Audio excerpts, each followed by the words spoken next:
செல்வத்துக்கும் அறிவுக்கும் உள்ள வித்தியாசம் என்ன? ஹஸ்ரத் அலி அப்படிங்கிற ஞானிகிட்ட 10 சீடர்கள் போய் கேட்டாங்க.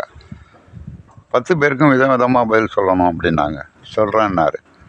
முதல் கேள்வி, ஒருத்தனை கூப்பிட்டாரு. அறிவுக்கும் செல்வத்துக்கும் என்ன வித்தியாசம் தெரியுமா? அறிவு தீர்க்கதரிசிகள், பெரிய மகான்கள், ஞானிகள், இவர்களுக்கு சொந்தமான சொத்து. செல்வம் பெரிய கொடுங்கோலனின் ஆயுதம் அப்படின்னாரு. ஒருத்தன் போயிட்டான். 2வது கூப்பிட்டாரு. செல்வத்தை நம்ம காப்பாற்றிக்கிட்டு இருக்கணும் நிறையா இருந்தால், ஆனால் அறிவு நம்மை காப்பாற்றோன்னாரு. 2வது பேரை அனுப்பிட்டார். 3வது ஒருத்தனை கூப்பிட்டார்கள். செல்வத்துக்கு விரோதிகள் அதிகம், நிறைய செல்வம் படைச்சிருந்தால் அவனுக்கு விரோதிகளும் ஜாஸ்தியாக இருக்கும் அப்படின்னாரு. அறிவாளிகளுக்கு நண்பர்கள் ஜாஸ்தியாக இருப்பாங்க அப்படின்னாரு.